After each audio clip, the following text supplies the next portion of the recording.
who I am. So many people in the room are peers of mine and know who I am. I started in the life insurance industry in 1978 in Pocatello, Idaho. So 40 years this March.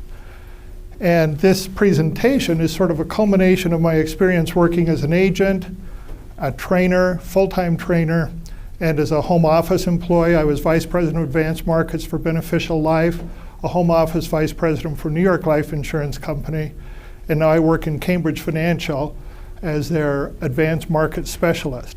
And by the way, they're the sponsor for our CE today, so let's thank Cambridge Financial for that. Now what that means, I don't think most insurance agents understand. In the state of Utah, it doesn't cost anything to become a CE provider, but it costs $1 per credit granted to the provider, so there is a cost. And speaking of CE, Crystal is responsible for the sign-in sheets.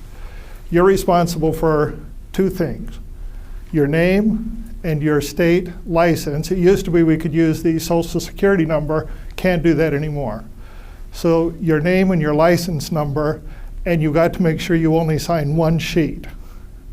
Now I know that sounds like a simple thing, but it's actually pretty complicated for insurance agents because inevitably someone signs more than one sheet. So hopefully you can keep that in line. My friend JR is waving his phone at me. This is being recorded. There are 4 cameras going simultaneously. You will be on camera the entire time. So as a favor, even if you're not that into the presentation, don't bury yourself in the cell phone, please. And there will be audio, so phones away if you would. So CE, the sheets will come around. How many are CFPs or need CFP credit? I have a sheet up here, and if you'll come up after, you can give me the information that I need, and then you'll get the CFP credit. We're going to have a drawing at the end, so stay to the end. I've got, I think, 8 of my books, and the way it'll work is whoever draws first gets their first choice. We'll talk about that as we get closer to the end. So are there any mechanical questions anyone has before we start with the presentation? Going once, going twice, going 3 times. Questions. I will say this. Because we're in a large room, because it is being recorded, if you would, save your questions to the end, and then I will be glad to answer them to the group rather than trying to do it in the middle of the presentation. If you're just dying, I mean, there's just something you got to know, go ahead, raise your hand. I will repeat the question and be glad to do that. So the most powerful communication device in the world. Some of you may know the answer to this already. Others have no idea what I'm going to propose. But stay with me for just a few minutes as we talk about this. So first of all, why this topic? The class you're teaching is? Financial counseling. Financial counseling. Would it be fair to say that everybody in the room is a financial counselor or in training to become one?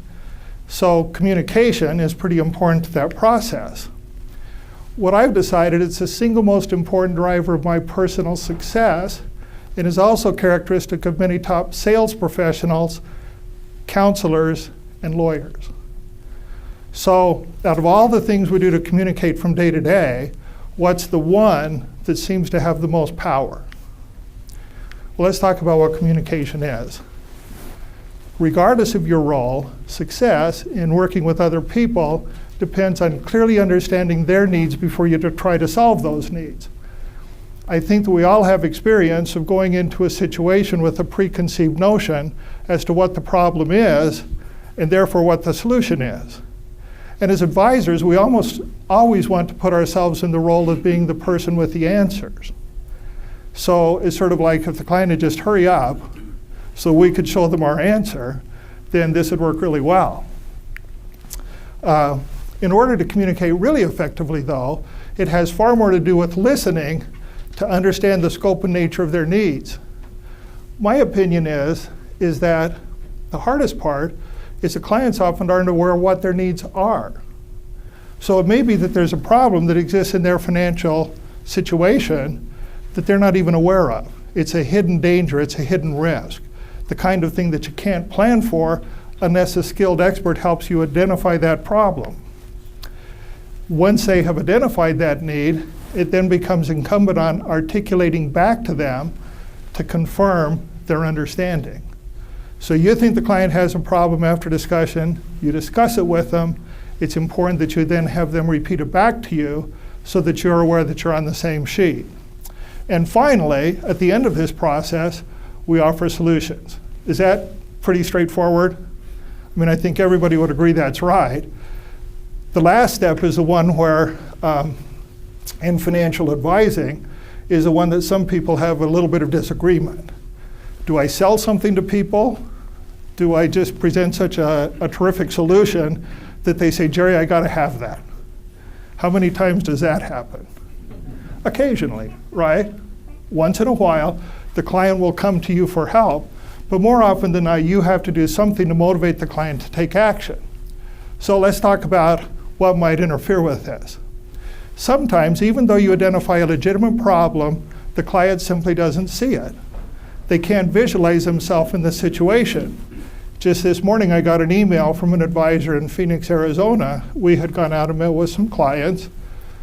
We had listened to their needs. We felt we understood them, 2 doctors, husband and wife, and we presented what we believe is a good solution. They chose not to take it. And it was very discouraging because in our mind, it's the right solution. Somehow we weren't able to put them in that situation. It's particularly hard when the problem is in the future. So that's something that's unique to financial services. If I'm a salesman of cars, the car is there. And the people come to the dealership usually because they sense that they have a problem. For whatever reason, they want to replace it. And then you begin to show the solution, and the solution is at hand, and they can get in and drive it. So imagination isn't all that involved in the situation. But when you're talking about a financial problem, it almost always exists in the future. When retirement comes, if I die, what happens to my family? It's especially true when the solution is complex. How many would agree that financial products are complex? Raise your hands, please. Are they getting simpler? In fact, this is a trend I think that we're sort of in trouble with as an industry. Now, why would I say that? If I hold up my phone, I never looked at a user manual to use my phone. What do you do when you get a brand new phone? You can talk, go ahead. You turn it on, you start sort of touching the screen, things begin to happen. It has been designed in such a way that it is intuitive so that people can pretty quickly figure out how to do the necessary things they need to do. That is unless they need to set up an email account with their home office, in which case it's like, what do I do? And so we then have to have experts, don't we? In the case of financial services, the solutions are becoming more complex. Now, is that good or bad? What do you think? Good. Good for Justin. Bad. Indifferent. No. It's good in that the products are becoming better. I think that we have a suite of products today that's unparalleled in the 40 years I've been in the life insurance business. We can come to a much finer solution to solve a particular problem than ever before. But with that comes complexity that requires us to do more thinking and more analysis. And finally, it's worse yet when the solution is intangible, a will. You know, one of the most common stories about lawyers is fewer than the general population have a will. These are people who have the capacity to draft their own will, who went to law school to learn how to do it, but they don't get around to doing it. Something that's known in the life insurance industry is people who die without adequate life insurance. What happens that would cause us to have this disconnect, and how do we communicate to a client something that is complex? So, this is Paul Newman. How many in the room remember Cool Hand Luke? So this is a great movie if you want to watch it, where Paul Newman is the height of cool.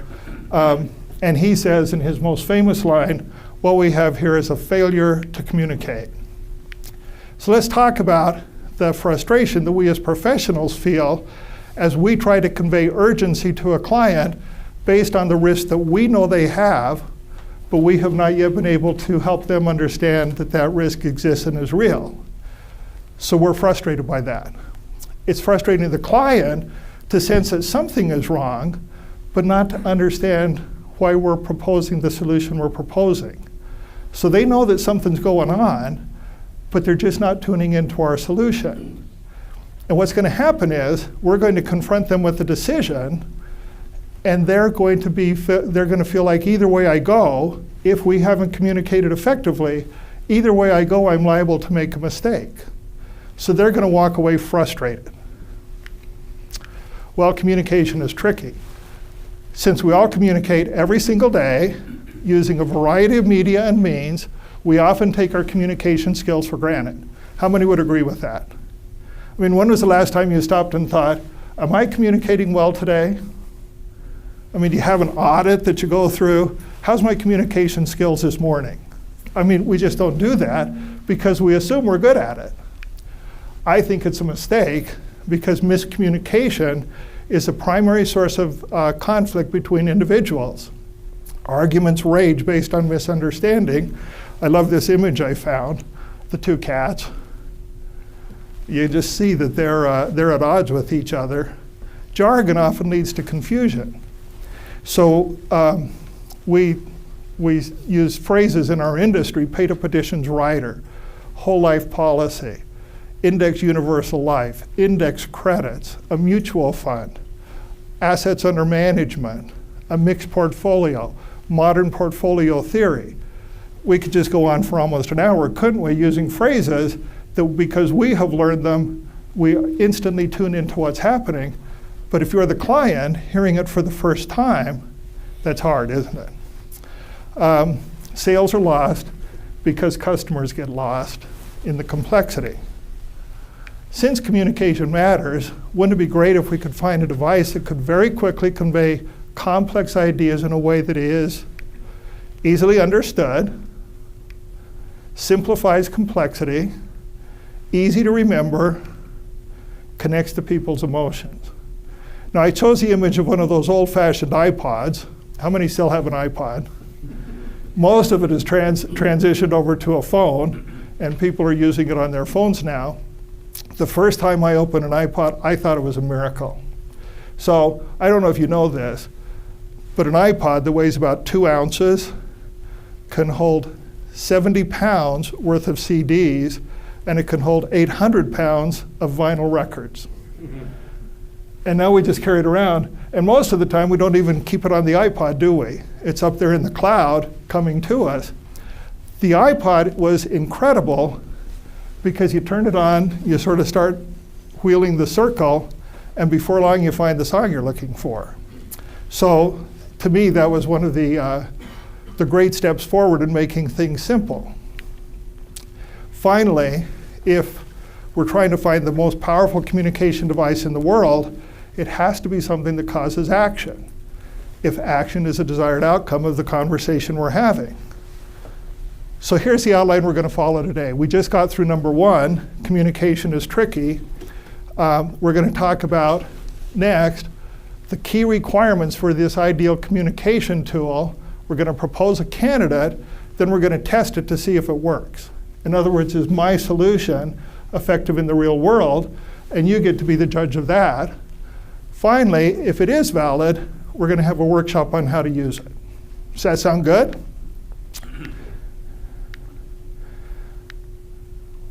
Okay.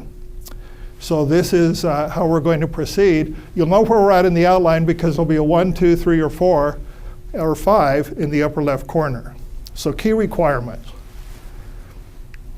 First of all, it has to be able to convey complex ideas in ways that are easily understood, simplifies complexity, easy to remember, connects to people's emotions.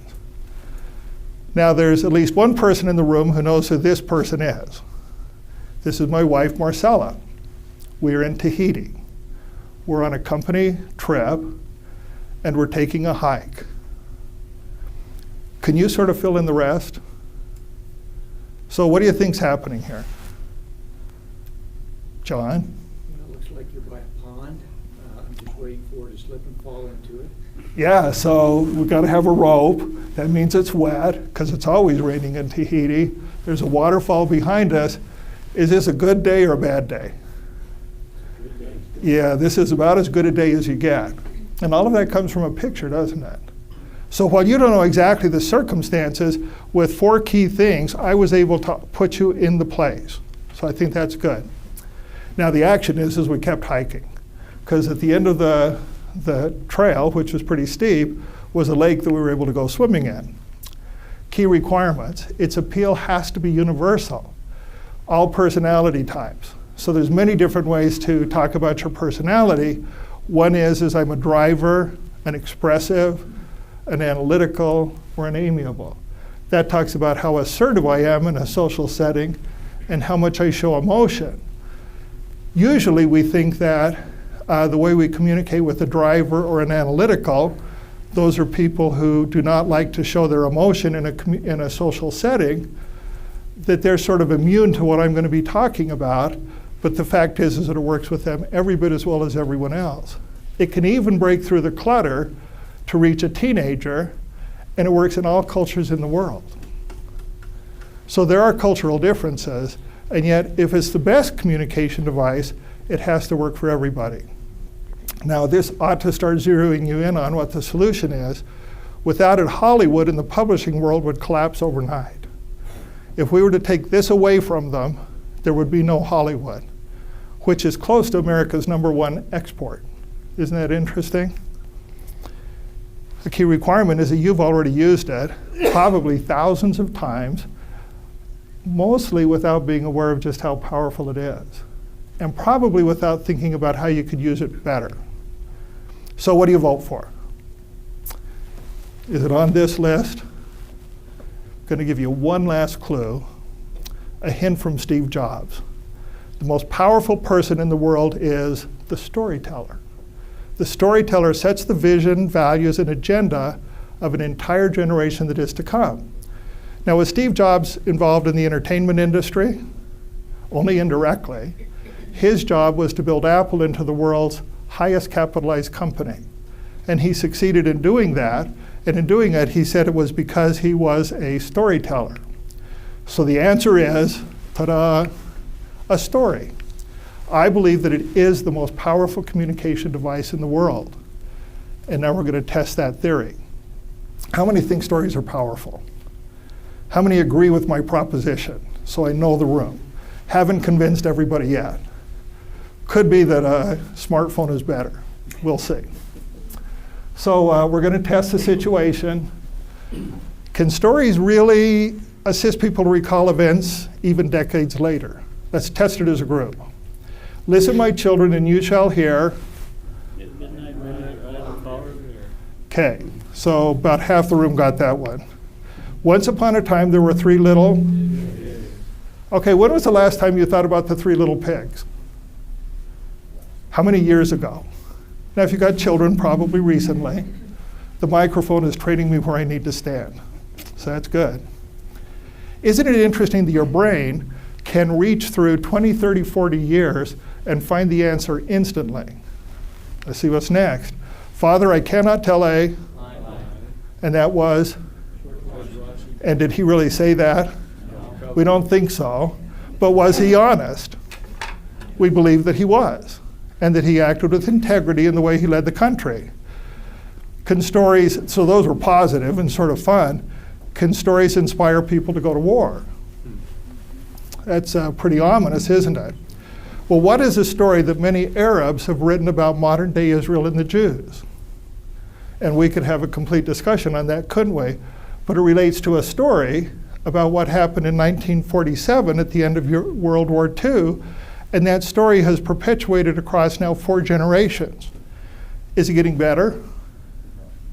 The story is actually deepening the intensity. What do many Jews believe about the Arabs? Do they have a counter story?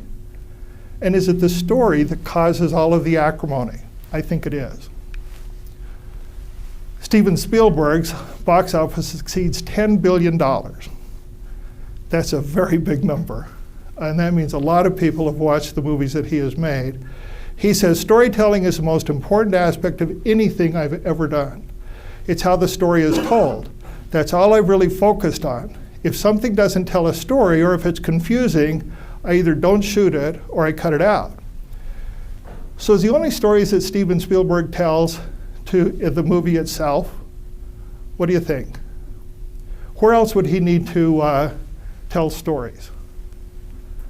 He tells stories to the cameraman. He tells stories to the cameraman so they can picture what he wants them to do. Very good. What else? He's got to sell it to it, yeah. Sell it to investors. So he needs to raise something like $100 million, and he's got to get people to give him that money that may result in a large loss. So he's got to be able to communicate the story to the studio or to the investors if he is the studio. Does he have to tell other stories? Well, we see him about 6 months in advance, don't we? When we're watching late night TV, what am I talking about? Trailers that are selling us on getting to the theater. Because it may be the best movie in the world, but if nobody shows up, it's not going to be effective. So I don't want you to think that the most successful person, based on box office and Hollywood history, is using this phrase lightly. Neither does Steve Jobs. So how does this come together in my life? We passed out the sheet, so you know that I'm an author. So I've had sort of this dual life. I'm a life insurance advisor. I'm a professional trainer. I work with agents on helping them understand how to help people with their financial decisions. I've met with many, many clients. And yet at home, I write books. The ones on the right are fiction accounts. The ones on the left are nonfiction. Compassionate Soldier is the most recent book to come out, 15 True Stories. So I feel like I'm a pretty good storyteller. Hundreds of thousands of people have bought my book, spent millions of dollars to do it, and they would only keep buying books if they like the way I tell the story, right? So I've always had this sort of dual feeling like Jerry the book writer, Jerry the insurance agent. Years ago, I watched an interview of Johnny Carson interviewing Robin Williams. And you all know Robin Williams and what an amazing character he was. So one of the funniest people ever to stand in front of a camera, but he also liked to play serious parts in movies, and pretty dark sometimes, certainly good with emotion.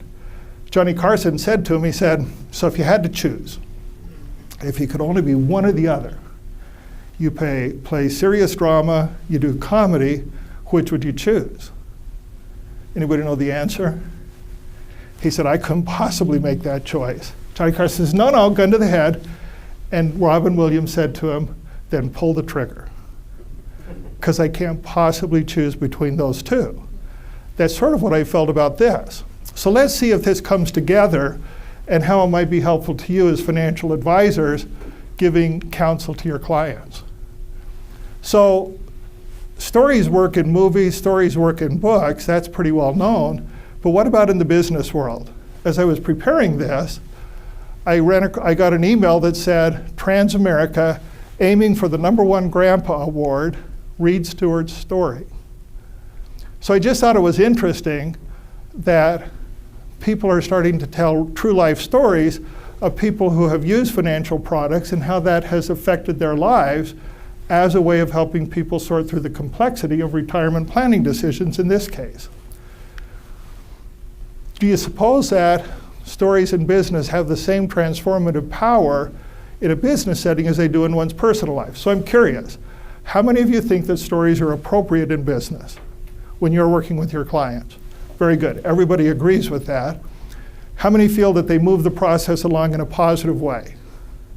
Okay, good. Well, so with you, I agree. I think they're often the key ingredient to making the sale, winning the court case, motivating the team to higher performance. So let's talk about this. Ben Feldman, I started with New York Life Insurance Company, and great company, great culture. Our hero was Ben Feldman. He was this very modest fellow out of East Liverpool, Ohio. population of something like 20,000 people. And Ben Feldman became the #1 insurance agent in the world in this very small town. You can read through here, he sold $1.8 billion of life insurance from 1942 till 1993. He once held the world for the most products sold by a salesman in a career, in a year, and in a single day. By the end of his career, his commissions were well in excess of $1 million. That was 1993, so that would be the equivalent of $2 to $3 million today. The thing that I know is that in 1963, Ben Feldman made more than the chairman of General Motors, then the world's largest corporation. Now here's what's interesting about Ben. As I read his biography many, many years ago, Ben would study the rate book hours and hours, so he knew the products perfectly. And this is the day before computers when you could conjure up an illustration. So he would be able to give the math. But then Ben would practice the phrases he would use, the stories he would tell. And he would sometimes practice a single phrase 100 times. He'd figure out if he needed that the. He would condense it to the minimum number of words that would convey the feeling that he wanted to have. So that when he sat down with a business owner, which was his primary market, he could tell the story of how that business would be without him and how different the business would be with him. Does that make sense? And so he perfected the art of storytelling in business, and the results are on an inflation-adjusted basis. I'm not aware of anyone who has met his performance. Ben belonged to a study group. Reed Brenton, who's a Utah advisor, was the #1 agent at New York Life in 1947, and they were in a study group together. He told an interesting story. The study group went up to central Idaho to raft the Salmon River. So they all get in the rubber boats and down they go, and it's thrilling. Come back for lunch, they're gonna go out in the afternoon. Ben can't be found. So Reed goes looking for him. He's in his tent, and he's practicing a presentation he wants to give when he gets back to Ohio. And Reed says, Ben, come on. He goes, no. He says, this is much more interesting than running the river. Well, since I've spent my career in financial services, including life insurance, let me share some stories and see if it works. So this is a buy-sell agreement, the first page of a buy-sell agreement. This is what an attorney would draft if you had two people who owned a business and they wanted to be sure that if one of them dies, there's enough money for the other one to buy them out. So Cal Welding and I are in business together, 50-50 owners. What do we do, Cal? I buy a policy on you, you buy one on me. Okay, but what's our business? Oh, we're book publishers. We are book publishers. Okay, so we create this business. We have to own printing presses. We have agents. We have people who depend on us. And we work really great together. Cal's a terrific salesperson. I'm able to run the operations. Now, none of you realize that was a joke. Because having me run operations would be like the most catastrophic decision that you could possibly make if you're going to be in business together. If Cal dies, his wife becomes the owner of his share of the business, right? Does she have the same skill set Cal has? Not necessarily. If I die, does Marcella have the skill set that's being looked for? Do they have the temperament to work with each other? Well, we can solve that problem with a buy-sell agreement where Cal, as he said, buys a policy on me equal to my share of ownership of the business and vice versa. So that's the mechanics. And to me, that's a pretty good story in and of itself, but maybe a better story is to talk about a business with a buy-sell agreement and what happened, and to talk about a business without a buy-sell agreement and what happened. So let me tell you a story. This is a Christmas card I got. An advisor, a good friend of mine, Rob Perry, asked me to meet with a client because it looked like it was going to be sort of a complicated case. So we sat down and talked with Matt, and it's a small engineering firm, primarily has contracts with the Utah Department of Transportation, UDOT. And Matt had, as I remember, well, these are the employees, and these are all technical people with a high degree of skill. Matt, what happens if you die? Well, what would happen then is that his wife would become the sole owner of the business. Interestingly, his wife is right here. She worked as a technical writer in the business. I'll get that, oh, sorry, back. She worked as a technical writer in the business, but when we talked to Sue Ellen about, do you want to take over and run the business? She says, not in a million years. That isn't what I like doing, that isn't what I want to do. Andrea, in the upper left corner, was his successor. So we sat down to talk about a buy-sell agreement. I told some stories that I have in my own experience, businesses with an agreement, business without. He decided that he wanted to do something. We sort of got in a fight because he wanted to do it differently than I thought he should. I wanted a cross-purchase where if Andrea died, he would have money to buy her out. If he died, there would be insurance that she owned that could give her enough money to buy him out. He decided to do it one way. If he died, there would be insurance. If Andrea died, he'd pay for it out of profits. Didn't make sense to me, but he was a client. So we got him to meet with an attorney. We helped the attorney understand this type of agreement, provided sample agreements, and with that, they had a buy-sell agreement. They bought the life insurance. Matt was in perfect health. He was a jogger. He ran every day. He loved the outdoors. Just a very vigorous person. 23 months later, I get a phone call that Matt had died on the Colorado River. He and his family had been kayaking down the Colorado, and they were in a very remote location. There were no roads into it. Matt came out of the river. He was fine, so he didn't drown. He pulls his kayak up, and he collapses. He has a heart attack.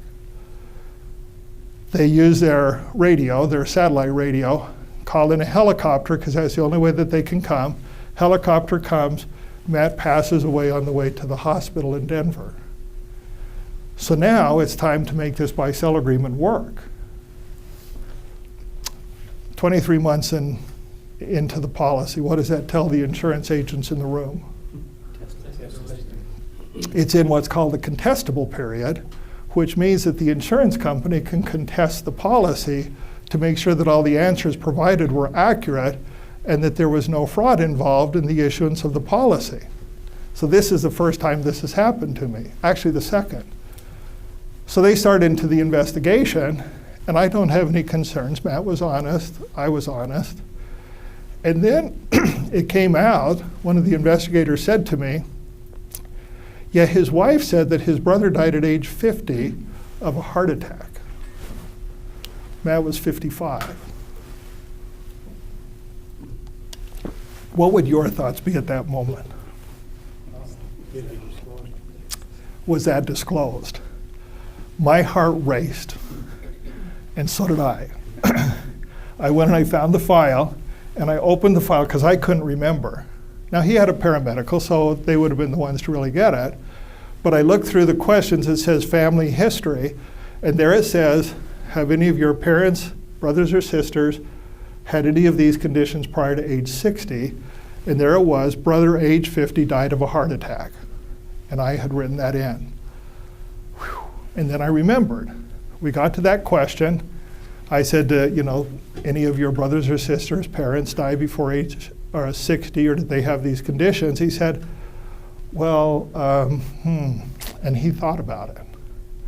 I said, what is it? He said, well, I don't know if I should say it or not, but my brother died at age 50 of a heart attack. I said, we've got to list it. He said, well, what's that going to do to the policy? I said, I don't know. We just have to put it down and see what it does. Caused him to be rated standard instead of preferred, so he ended up paying more premium, but we wrote a check for $1.2 million. It completely funded the buy-sell agreement so that his widow was bought out, which is what she desired. It left approximately $500,000 of key person insurance that was able to stabilize the contracts. Not a single employee left. Why didn't they leave? They knew the business was on a firm financial condition. They knew they could make payroll. UDOT audited them, because if you've got contracts with a company and you've got a $1 billion freeway project under development, you've got to make sure that things are good. They pass the audit, and this is the Christmas card that they sent to Jeff, my son, and I are the advisors on the case, that they sent to us at the end of the year in which all of this happened, to show that they were in good shape. Since then, they have merged with a larger firm. Now, is that a good story about buy-sells? What do you think? And that's real world. And if you compare it to the agreement, which one is easier to understand? You got to have both. I'm not trying to say that you don't support stories with legitimate facts and information. It's just that you need both. Okay, personal insurance for your family. Those who are not advisors, any idea what this thing is? Say aloud. It's a life insurance policy illustration. How many billion of those do you suppose have been run in the last 30 years since illustrations were invented? And they're each like 36 pages long, and they have an explanation for everything that can possibly be talked about in the policy. And are those persuasive? I would say that they're very helpful. Now, I will say this. We have an advisor in our firm who told me the other day, I was talking with him, and he's now an advisor who's doing very, very well. He sells, Nico, how many policies a year total? 300 or 400, I think. Mostly a type of annuity. And Nico said, in the last 3 years, I have never once shown an illustration. He said, I have shown a graph, but I've never once used an illustration. So he's put approximately 900 cases on the books, and he does not use an illustration because he feels that it interferes with the communication. I don't know if that's good or bad. So let me tell you another story about how you combine both of them. So you all recognize this as the World Trade Center in New York City. I have kind of an interesting connection to the World Trade Center. For 5 years, I worked in the New York Life home office, and I lived in Salt Lake City. I like to tell people that I had the longest commute in the country. And so I'd go into New York City once a month for 5 consecutive years, and I'd work in the New York Life home office, which is on between 26th and 27th, Park Avenue and Madison Avenue. Well, as I was working there, I finally figured out my coworkers did not want to hang around in the city at night to go to dinner with me. They wanted to go home. So I learned how to get on the subway. I'd take the subway down. I'd come out right about here, and I'd go into this tower because they had a TKTS outlet, and I could go buy show tickets for half price for that evening. So I did that probably 100 times. So I'd go into the World Trade Center, come out. I'd also go up and look from the observation deck. I liked photography. So I felt familiar with the towers. Well, one day a good friend of mine, Mike Norseth, said, Jerry, would you talk to a client of mine who lives in New York City? I said, okay, tell me what's up. He said, he works for Cantor Fitzgerald. He's a bond trader. And he actually supervises a trading floor for a particular type of bond. He says he's got $1 million Northwestern Mutual policy, a whole life, and I think he should have another $1 million. I said, sounds right. He said, well, the problem is he can't stand his Northwestern Mutual agent, so he wants to drop the policy. Now, that was not my company. Wouldn't hurt us in the least if he did, but how many agree that Northwestern is a terrific company? And that a well-established whole life policy, it's really hard. If we started a horse race, I can argue my company, but if they've been around the track 2 or 3 times, it's hard to catch up. So I said, well, yeah, I'll go talk to him. So I get off the train, go in, security, go up to the 102nd floor, if I remember correctly, and I love buildings, so this was really exciting. I talk with him, convince him that he needs to keep the Northwestern policy. He says, why are you fighting for Northwestern? I mean, you're explaining it. This is what he said, better than my own agent did. I said, because it's a great policy. You'd be foolish to let it go. And then we talked about the additional $1 million, and he bought what was then called a variable universal life with New York Life. So I felt like that was a really good day. Fast forward September 11th, 2001. I'm at an AFA convention in Salt Lake City. We're in what's called a CLU breakfast. And all of a sudden, someone comes running in and says, we're sorry to interrupt the meeting, but there's been a terrible tragedy in New York City. So we all go out and find our way to the monitors. And sure enough, those airplanes crashed into those buildings. So what do you think my first thought was? Wow, Tim, is he okay? Well, I tried calling Mike, but I couldn't get him for a full day. And when I finally got him, I picked it up, and this is what he said. It's a direct quote. I said, Mike, it's Jerry. He said, he killed him. That bastard bin Laden killed my best friend. He killed him. He's dead. Whew. In that moment, I was standing in his office, which the design of the World Trade Center is, you have lots of columns with narrow windows that go head to floor. And as I stepped over to the window, your heart sort of races like, I'm gonna fall. And there was the Statue of Liberty in the distance. And that's the memory I have of this person. To New York Life's credit, I thought it was just awesome. For the first time in their history, they set up a special claims unit, and they paid claims even though a death certificate had not been issued, because they were able to establish that he was there on the floor that day. Northwestern paid the claim, and I knew that no matter what happened to his family, they were financially secure. And all of that happened almost instantly. Is there any sort of experience that can change that? I mean, $1 million is $40,000 a year income, isn't it? $3,000 to $4,000 a month. He would have dropped that policy had Mike and I not been there. He would not have bought the policy, the new one, had Mike and I not been there. We changed a family forever. Okay, what do you think? Stories? Well, what about the claims that stories create a powerful emotional impact that cause people to take action? Is that happening in this picture? That's Jeff's son. That stories simplify complexity. Let me tell you a story that's outside of the financial services industry. Does anyone recognize Jerry Spence? Tim, who is he? Attorney in Jackson. He's an attorney in Jackson, Wyoming. He's an attorney who has won every case, product liability case he's ever tried. And I don't know if it's still true, but as of 5 years ago, he had the highest number of settlements against companies of any lawyer in the country. My dad bought me this book. My dad was a salesperson. And he says, I think you'll really like this book. And I said, I don't like to argue. He said, no, this isn't so much about arguing. He says, just read the book. Tell me what you think. So I started into it as something of a burden. I thought, I'm not going to like this because I don't want to argue. And I'm one of the nice guys. I'm persuasive.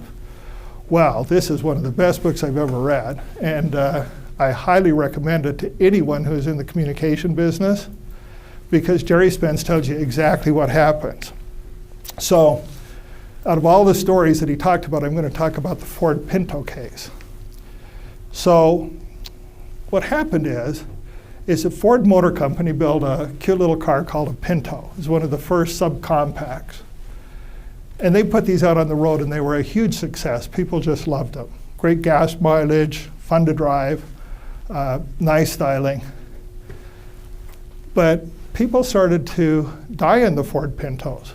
If they were ever hit from behind, the placement of the gas tank was such that the gas would explode up into the passenger compartment and it would burn the occupant. Sometimes it would burn them to death. Sometimes it would only scar them and leave them alive. So Jerry Spence decides to represent one of the men who was burned and still alive. Now, how would you handle that case if you were a lawyer? What would you focus on? Any thoughts? Well, what Jerry Spence did is he moved in with the man. He moved into his house and he lived with him for 2 months. And so he figured out what it took for this man to simply make it through a day. He talked about how in the morning they had to have a lift installed that could help pull his weight out of the bed because his muscles were so destroyed by the fire that they couldn't lift him.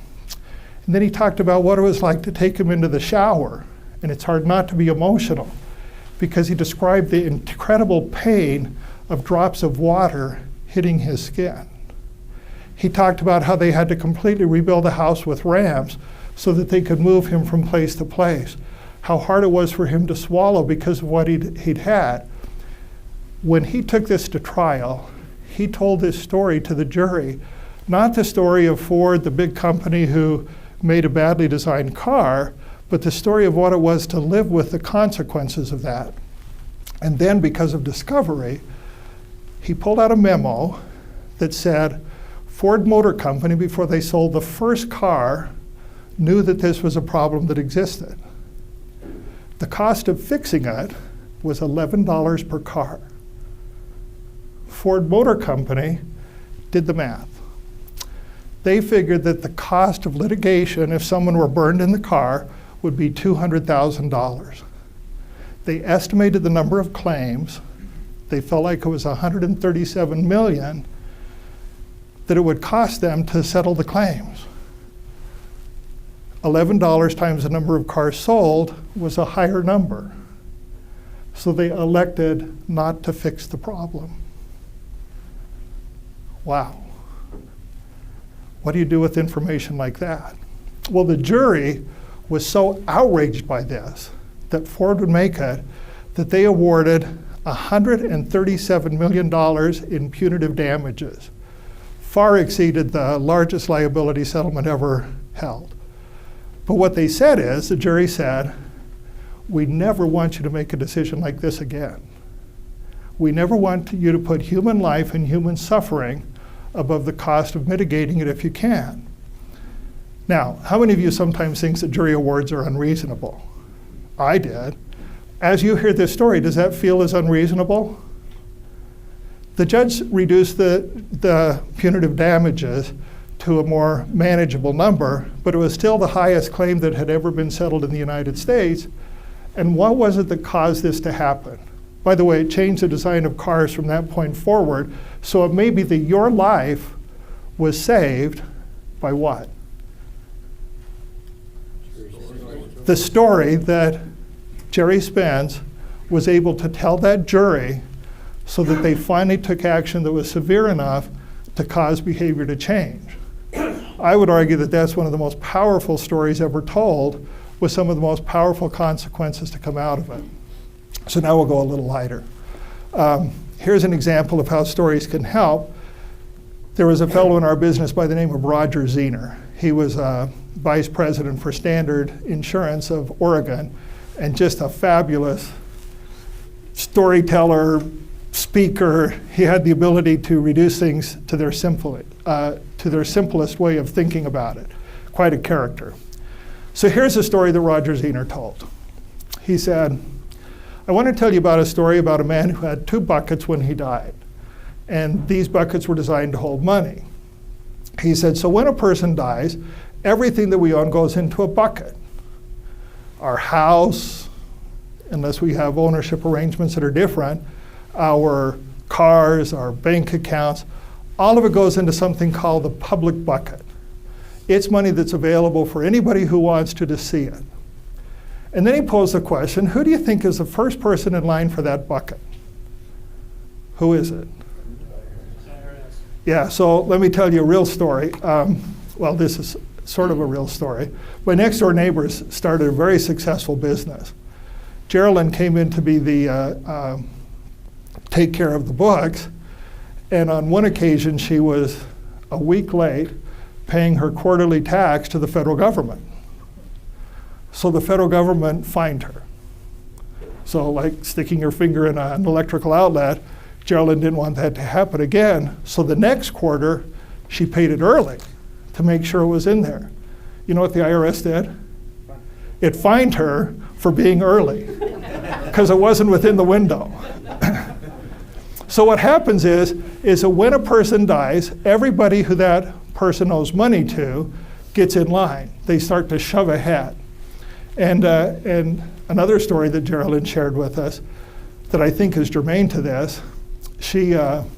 They had a client that they're in the industrial fuel injection business for large diesel trucks, 18-wheelers. And so they take these very complex fuel injection systems and they repair them. They had a client who was way behind. He called one day and he said, I've got a truck, it's on the side of the road in Salt Lake. I'm out of business, you've got to fix it. So they went over and took it off the truck, brought it back to their workshop, and they fixed it. Guy comes in to pick it up, and they said, can't have it. What? You got to pay cash. I can't pay cash. I got credit. Yes, and you're 6 months behind on your credit. We haven't gotten anything from you. We can't go any deeper. So the guy goes over, gets a check, a certified check from the bank, brings it to them. They release the carburetor. He's back in business. That sounds like a good story, right? 3 months later, he went bankrupt. What do you think happened next? Say it loud. Goes back into the pot. The bankruptcy executor comes to the Williams and says, you've got to give us back the money he paid you 3 months ago. Because there's something called a charging order. It says that in the event of a bankruptcy, people get in line, and the order in which they get in line is the order that their claim will be settled. Some have seniority, some don't. So the money that they collected went back in and they got nothing because the bankruptcy was complete. So as people begin to get in line here, what happens is the IRS sort of waits to see what's happening because the IRS has the ability to shove people aside, move to the front, and say, yeah, we're here first. Whatever the claim of the IRS is first. Then Roger Zener asks, who do you suppose is the last person in the line? Who do you think that is? The family, because if a new creditor shows up, they get to move in front of the family. Everybody's in front of the family. Now, Zener was pretty dramatic. He said, the person at the end of the line is the person you walk through life with, your spouse, the person who matters most to you, and they are forever at the end of the line. He said, doesn't have to be that way exclusively. He said, what I'd like to do is help you create a second bucket. We're going to call it a private bucket. This bucket has only one person in line. Who do you suppose that is? Sure enough, the person you walk through life with. What was this called? As it turns out, it's called an irrevocable life insurance trust. How many people have heard of an ILIT? Okay, how many have ever explained it as a bucket? He said, let me tell you how this works. He says, with this private bucket, you're able to put as much money into it as you want, particularly if it's your spouse, it can be an unlimited amount of money. And once the money has successfully transferred, the only person who is going to be the beneficiary of that is the people that you name. But this transfer has to take place before your death, and you give up control of the money. It has to be a completed gift. So the question is how much money do you want to put into the bucket? So does that make sense? Got a great story, but you'll have to ask me about it later, about how an ILIT worked in exactly this fashion to take, well, I'll tell you, I can't help it. Rulon Rasmussen was an industry great. And Rulon is one of the most successful agents in the history of our industry, president of the $1 Million Round Table, top producer at the companies he represented. Rulon told a story about a client he worked with in Nevada in the 1950s. And this client literally owned a uranium mine. So in the 1950s, if you wanted someone to be rich, you would say they own a uranium mine because we were building nuclear bombs, and that was the fuel for the bombs. He said he met with this fellow to do estate planning, and he had a substantial estate tax. So Rulon said, we probably need to buy insurance to pay the estate tax so you can keep the business intact. And he said, the fellow turned to me and he said, Rulon, I want to do all of that, but I'm busy. What could I do that could protect my wife so that if something happened to me, I would be taken care of, or she would be taken care of, and my 2 dependent children? He said, well, that'd be part of the estate plan, so we'll make all of that work together. Because Rulon realized they needed to have a great deal of insurance. He said, I leave, a couple of months go by, I can't get with him, I get back with him, we start into the planning. The fellow says, and John, you probably remember this, he says, Rulin, what can I do to protect my family? Rulin Rasmussen said, I'm slow, but when the client says it 3 times, I get it. He said, we could create an irrevocable life insurance trust. We could put a permanent policy in it. Your family would be the only beneficiaries. He says, I want to do that. I want to do it right now. So as I remember, in the late 1950s, he put something like a $2 million policy in, which is a great deal of money today. He died. And when he died, the IRS argued that his estate was worth $40 million. They went into litigation with the estate. It took something like 14 years, as I remember, before the case was finally closed. By that time, we had stopped building nuclear bombs. We had stopped building power plants. The estate was bankrupt. And then Rulin brought the widow to the stage to talk about how her life had unfolded because she was a beneficiary of the public bucket, or the private bucket. Her son went to Harvard, as I remember. Her daughter graduated. She had kept their home. Everything that mattered to the family was preserved because they had an island. Now, this is a marketing piece that talks about a survivorship standby trust. That's a variation of an islet. And that's how most technical people try to present a solution. I would argue that the question, how much money do you want to have in the private bucket, is the more relevant question. Is that a good story? And does that help simplify and show complexity? Last story I'm going to tell, and then we'll talk about how we make this work in the real world. Roland Nebeker is a very successful life insurance agent. I had a very nice office with New York Life at 200 South Main Street in what was then the First Interstate Bank building. Roland called me one day and he said, Jerry, can I use your office from like 10 to 12? I said, what? He goes, you have a really great office. I'd like to meet a client there. I said, okay, sure. I said, what are you going to do? He says, just, so Roland comes up at 10 and he has these 2 big bags and he dumps out $40,000. So these are, but he didn't have $41 bills. He did it in $100 bills. So there's this mountain of cash on the table. He said, and then the client, and then he practiced to tell me what he was going to do with the client. So he had been trying to convince his client to buy life insurance to pay the estate tax, but they just weren't getting it. We're worth $4 million. Why do we need life insurance? So Roland said he brought the family in.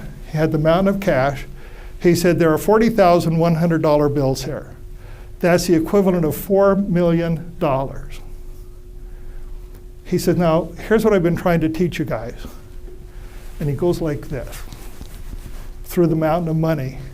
He says, with your current estate plan, when you die, all of this goes to the IRS. And he throws it on the floor. And he said, the wife goes, no! She reaches forward, no! He said, that's what's going to happen if you don't do something about it. Now, is that an effective story? I said, Roland, how did you get $40,100 bills? He says, you can actually check it out of the bank. You can go to a bank, and as long as you've got an account and good credit, you can sign for a short-term 1-day loan. They charge some amount to use it, and that's how we illustrated it. Well, so if I made the case, does your own experience suggest that a story is indeed a powerful tool that works? How many think so? Okay, then let's talk about how to successfully implement stories into your client discussions. Here's some questions to ask. How have stories already helped me achieve success? My guess is that all of you tell stories. In fact, if we were to follow you around with a camera to your client interviews, I suspect that there's a limited set of stories that come out nearly all the time. Have you ever thought about that? That's important. Second, are you a good storyteller? Or could you be better with instruction and practice? Have you ever even thought about your storytelling skills to figure out if you could improve them? What does it take to tell a good story? So this is where my experience writing fiction and nonfiction comes in. Because all of a sudden, if I'm going to be successfully or commercially successful as an author, I have got to tell stories in a way that keeps people turning the pages. Do you know what the ultimate compliment to an author is? Ooh, you made me so mad. I wanted to fall asleep last night, but I got to the end of a chapter, and you hooked me, and I had to keep reading. If you ever want to make an author feel good, that's what you say. You made me keep reading, or you kept me up at night. The way you do that is to raise curiosity. So when I showed you the picture of the World Trade Center, before I said anything about it, what started happening in your mind? Did you not begin to think, what's that all about? Why is there a picture of the World Trade Center? Then I told you the story about how I formed a connection with the building, and hopefully I was raising curiosity. The second thing is you have to contain and continue suspense. So if you're going to write a good book, at the end of every chapter, you're going to resolve some problem that's in part of that chapter. That's why it's a chapter. You've dealt with something. And then you have to put a hook for the next chapter. You have to maintain suspense across these chapters. So one of the things I'm going to offer you at the end of this presentation is a chance to get a short story. So you'll give me your email, I'll send you a short story if you want. A short story is really fun to write because you're able to resolve the whole thing in 10 or 15 pages. A book, you've got 300 or 400 to go through. The third thing about any good story is there has to be a conflict, or there has to be a moral issue about how to solve a problem. So it's impossible to have a good story that doesn't have conflict, or that doesn't have a problem that needs to be solved, and the solution to that problem is not obvious. So this is part of what maintains suspense. And then finally, you have to resolve the problem in an unexpected way that relieves people's tension. So I start to tell you about Matt, about how he applied for the application, how he's on the Colorado River, and hopefully you're beginning to see problem. What was a real center part of that story for you about my client who died on the river? What do you think the point of greatest tension was? Darren? When they had to bring a helicopter in. Okay, so that was good. Helicopters are always good. But then when you wondered if you had written his That was it. information on the application. Did I write down that his brother had had a heart attack? I was scared to death, because if I had failed to include that, they could deny the claim. It's critical. You must build tension, and then you must release it. That's what a story is all about. A good story has to be believable. Now, are there fairy tales? In fact, they make hundreds of millions of dollars if they're done by Disney, right? But there has to be something that grounds them enough that we can sort of believe that they're true. Is the story relevant to what you're doing? It does no good to tell a story that isn't connected to the outcome you want to have happen. A story has to draw the listener in.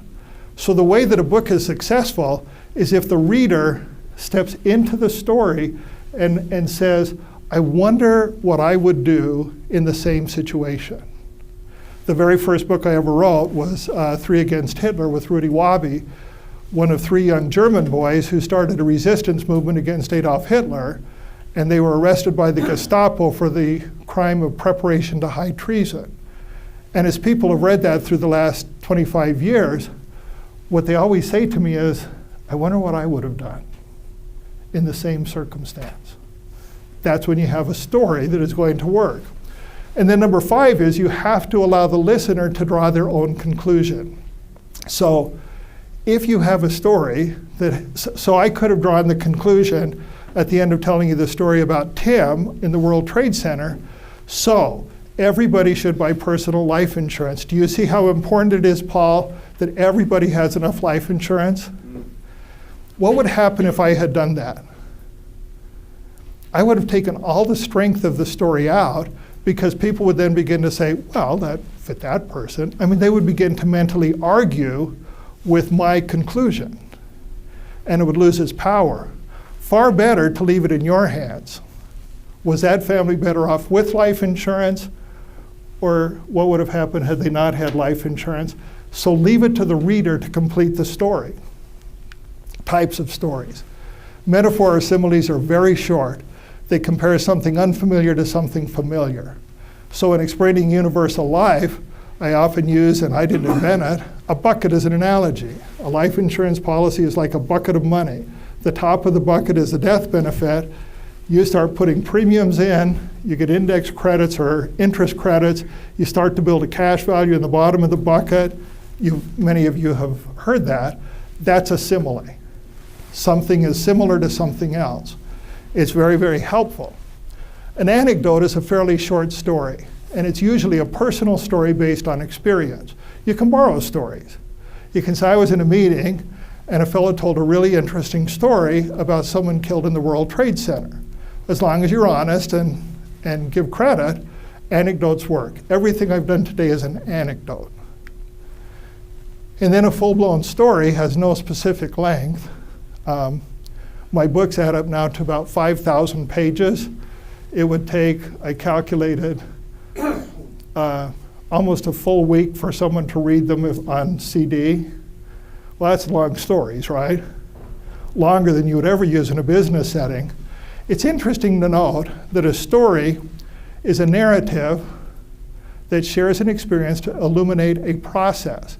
A story can be true or it can be fiction, shared in multiple ways, oral, written, movie, or game. It's perfectly fine to tell a fictional story to get a point across. What's the only thing that you need to know if you're telling a fictional story? What do you think? Clearly label that it's a fictional story.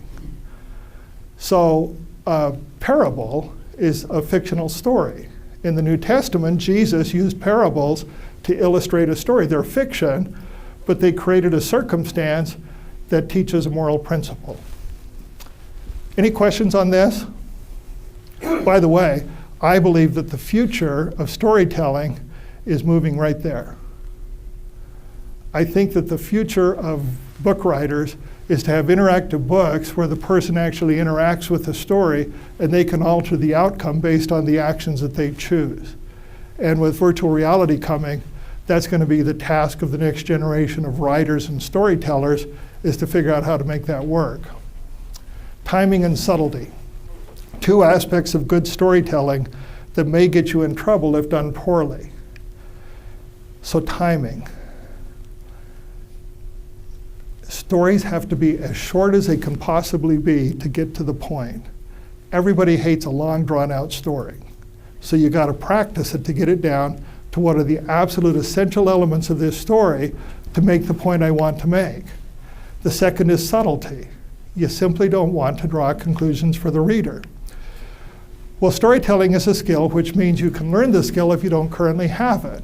So if you don't think you're a very good storyteller, you can practice this. You can take classes on it. You can read books about it. You can improve the skill by borrowing stories if you don't have one of yourself. Think of every joke you've ever heard. Have you ever met the person who created the joke? I mean, isn't it sort of weird? Someone tells a joke on the East Coast, and within 25 seconds, it's on the West Coast. And this is before the internet. So you can borrow stories, and there are resources to help you in business. Here's two books that I purchased that I really enjoyed because they've got some great stories. In this case, I'll read this one. One Financial Advisors explains the tax-deferred annuities tax benefits this way. The long-term goal of investing is to multiply the eggs in our baskets. This is our retirement nest egg. Most people are focused on producing more eggs, getting high returns, but pay little attention to the fox that perpetually robs the hen house. If you ignore the fox, there will eventually be nobody left to produce more eggs. The fox in this story is taxation.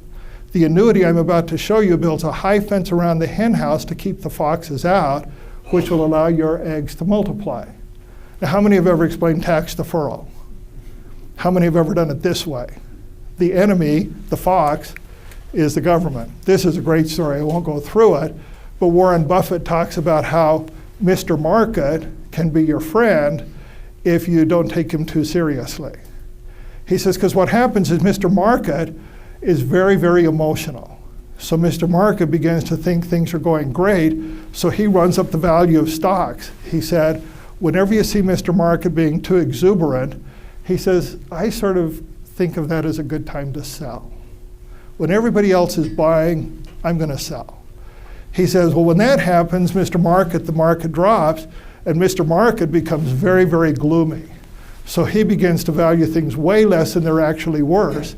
He says, and so things begin to sell. He said, for me, because I know he's emotional, that's when I buy. Isn't that a great way to understand the market? And it's through a story. Well, what are the steps? Clearly identify the point you wish to make or the concept you wish to illustrate. Craft the story in such a way as to raise curiosity and build suspense. Practice so that you tell only those elements of the story that are needed to convey the point, no more, but no less, and always allow the listener to draw their own conclusion. Well, what's the very best story that you can use in business? What do you think? What's even better than the stories you have personally? The client story, which is why I have a picture of clients. Help your client tell their story through active listening and sincere interest. Clients are far more inclined to do business with someone who has given them time to talk than to someone who has not. So I've been on some really big sales. At least I think they're big sales. The largest annuity sale I ever made was $7.5 million of single premium. The largest life insurance sale so far is about $150,000 in annual premium. That's a pretty good premium. The largest face amount, John Homer and I worked on a case that has $150 million of death benefit. In each of those cases, stories were part of the sale. But the most important story was having the client express themselves as to how they created this sort of enterprise to where they could afford to pay premiums like that, and to have them talk it through to the point that they believed that we understood exactly who they were, and therefore to trust our advice. Does that resonate with you as being true? So skill builder, we're almost done, we're in number 5. If you decide to do something with my presentation, you've got to practice. Example, tell an associate a story and then consider how you can improve the telling. A story that you use regularly to clarify a discussion with customers. Say, hey, I want to run this past you. A personal story of how you became emotionally committed to the business you're in, whether you're in law or in finance. A story from your own experience in which a client repeated the story back to you at a later time. One of the best things that ever happened to me, I had a doctor who I told him the story about lazy money. He had like $600,000 sitting in the bank. And I said to him, Jim, you've got the laziest money I've ever seen. I said, your money is so lazy, it's like the kid who skips seminary to go out behind the tree and smoke a cigarette. It is so lazy that this money just, it's falling behind inflation, it's falling behind taxes. You need to put this thing to work. Well, a few years later, the investment he was in started to go south a little bit, and I said, now do you want to get out? You're ahead. He goes, I thought you said lazy money was bad, Jerry. And that meant it was a good story. Okay, remember, raise curiosity, create suspense, have an unexpected outcome, allow your listener to draw their own conclusion, and then ask them to summarize what they get from the story to see if it matches up with what you intended. Practice with family stories. Every one of these have an important story to tell, but use your storytelling skill in the family so that you can pass something on to future generations. Now in this presentation, I got some great photos, and it's important to give credit to the people who did that, so if you would like a copy of those, let me know. Well, in summary, do you suppose there's a story there? So I wrote a book called One Last Chance.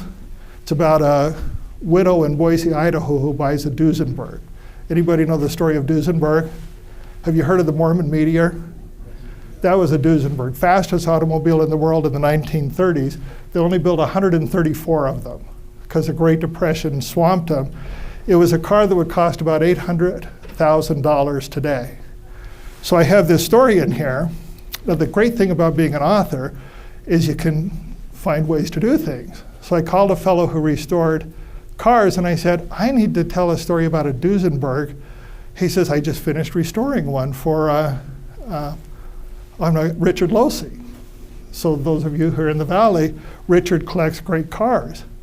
I said, do you suppose there's any way that I could have a ride in one of these 134 surviving Duesenbergs? And this is what happened.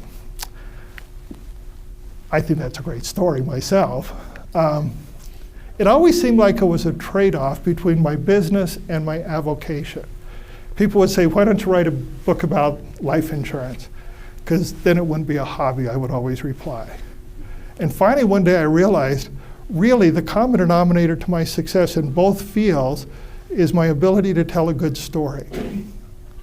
Whether it's in fiction, whether it's in finance, both of them account for what I believe the greatest thing that's there. So stories play an integral part in my success. I hope they do in your life as well. Thank you.